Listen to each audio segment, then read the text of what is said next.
Welcome to my spoiler review of Teenage Mutant Ninja Turtles Mutant Mayhem. This is easily one of my favorite anime films of the year and the best theatrical Teenage Mutant Ninja Turtles movie in decades, so let's open it up.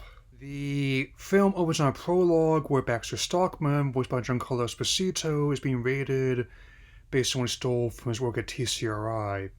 Figures. When he's not cooking for Los Pollos Humanos, he's making mutants. This has him targeted by Cynthia Utron, voiced by Maya Rudolph. Right off, I will say that I love the visual presentation in this film. Taking a page from Spider-Verse's book, the little imperfections of the stoplights and manhole covers don't feel that way. Quite the opposite, they're intrinsic to the film's look and feel.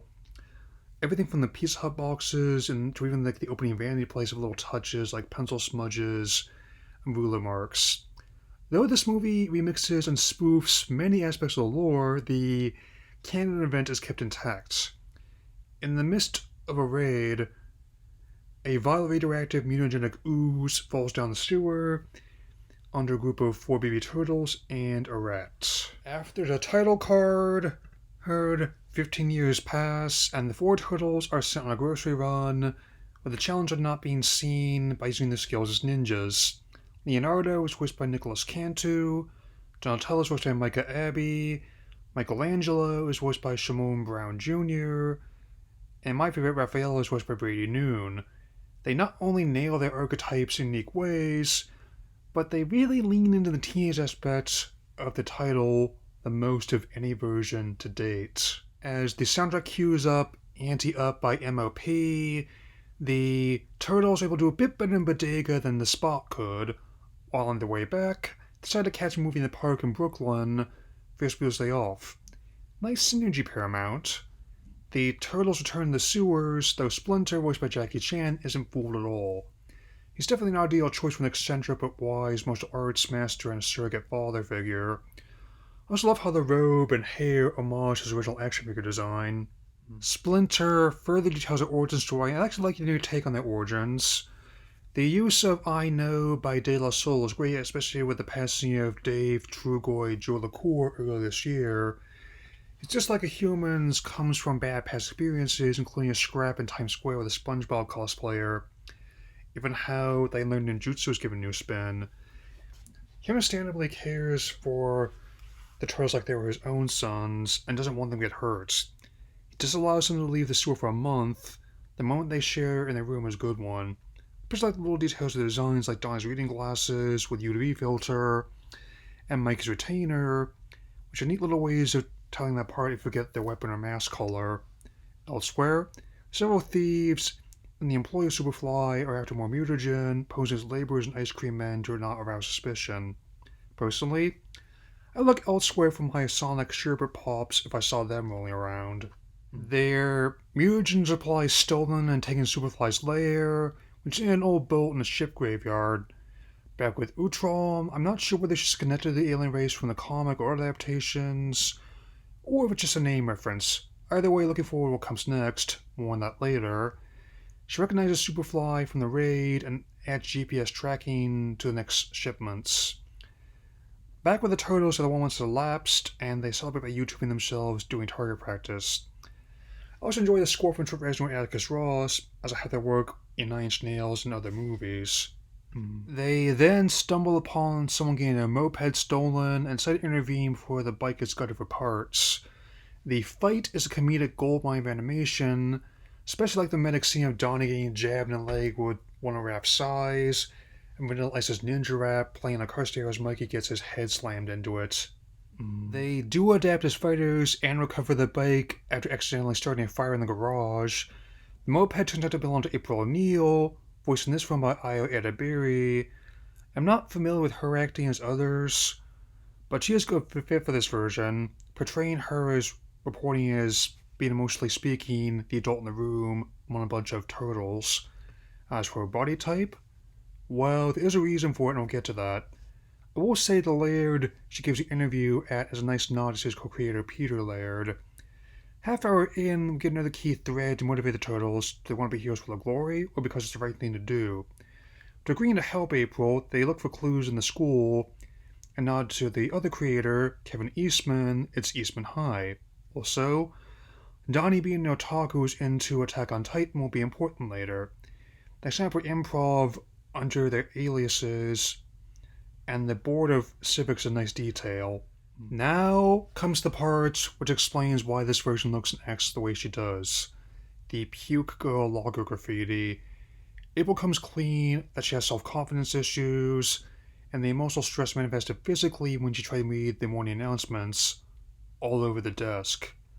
I can relate. I was only a little older than her when I was diagnosed as reflux disease, so that's her arc, to recover from the sick incident and subsequent online ridicule, regain her self-confidence. Her journey also mirrors that of the Turtles, and the exchange of wrath helps that. In the dark room, April pulls out a board of clues to Superfly, which may or may not involve Pepe Silvia or Carol in HR. It does contain several thieves that stole from TCR's trucks, and if they're found, they could lead to Superfly. The soundtrack cues up No Diggity by Blackstreet, which I've been bumping extensively because of this film, as with the entire track list. The scenes have been edited in tune with the music and in one continuous shot. It's a neat way of showing the Turtles becoming progressively better fighters over the course of the movie. Also, one of the gangsters they knock out must have been named Wilhelm based on a scream. I also like how they set up their civvy, especially Donnie's JoJo's Bizarre Adventure sweater and Mikey's Hawaiian shirt and bucket hat combo. They find their lead with Bad Bernie, who's making the next handoff that night. First, they get an emergency message from Splinter, which turns out to be a surprise party.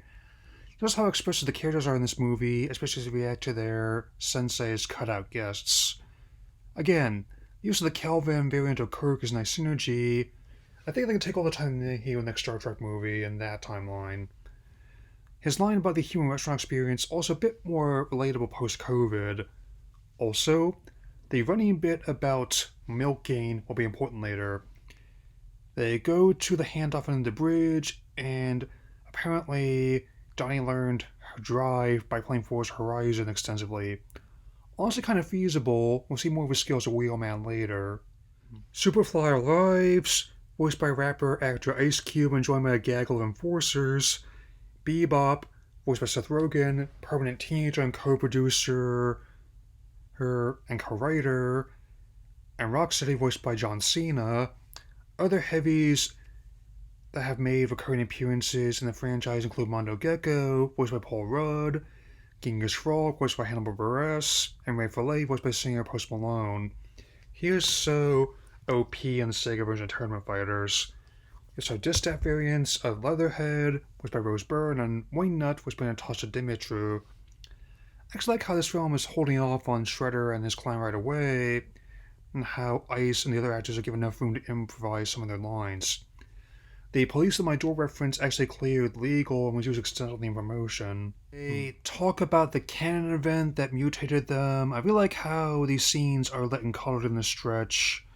There's also a giant roach named Scumbug, voiced by Gravity Falls creator Alex Hirsch. Just over 10 years since the show came out, and it's still leaving an impact. After Mondo and Mikey share a vibe check, Superfly reveals she doesn't want to build a weapon, but a means of creation.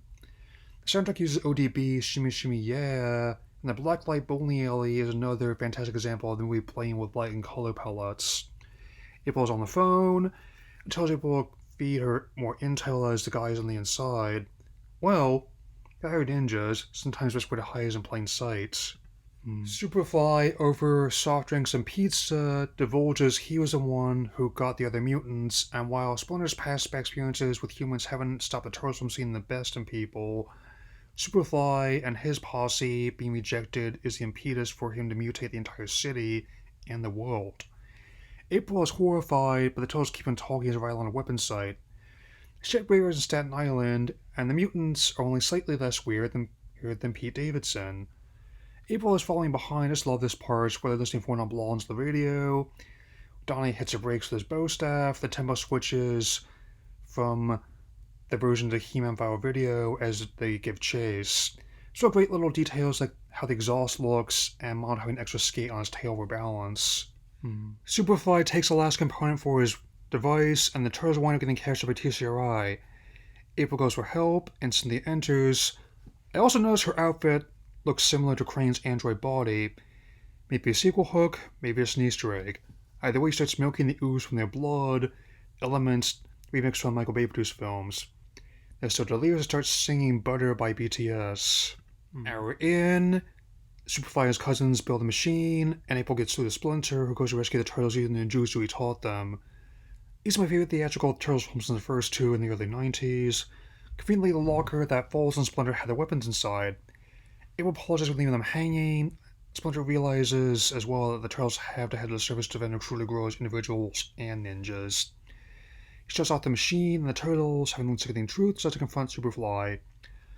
While they're able to convince his underlings to turn face, makes sense, some, but not all the ones featured are often allies in other adaptations in the toy line. Superfly takes the plunge with his machine into more ooze. April's bike has also been trashed, so she takes a better room TCRI to get the word out and save the city. As people bail from Channel 6, April gets inside just in time to get the word out. Not even her stomach upset stops her this time. Donnie also takes the wheel of a nearby pizza van, uses knowledge of Superfly's mutation and plan of Attack on Titans to help save the day. Figures. He's at least as big and crazy as Colossal Titan. With their combined skills as sidearm TCRI, Superfly is squashed. Splinter even starts bunking with Scumbug, which makes you wonder what role, if any, Hamada and Tang Shen have in this continuity. Close on the Turtles joining Eastman High just in time for the dance. As credits roll to a Tribe Called Quest's Can I Kick It? Yes, I can. The stinger says of the Foot Clan and Shredder, and a move that's similar to how both Nolan and Reeves set up the Joker for their respective Batman sequels. Also, time to cut a rug on the dance floor. The film made $118 million domestically, more than the last film in 2016, and $180 million worldwide on a $70 million budget. Also well received by critics and audiences alike, and I expect to be good as a longtime fan, but I don't think anyone expects to be the best theatrical Teenage Mutant Ninja Turtles film in years, if not decades. Needless to say, I'm excited for the sequel and the Nick/Paramount Plus spinoff. See you all again soon, dudes.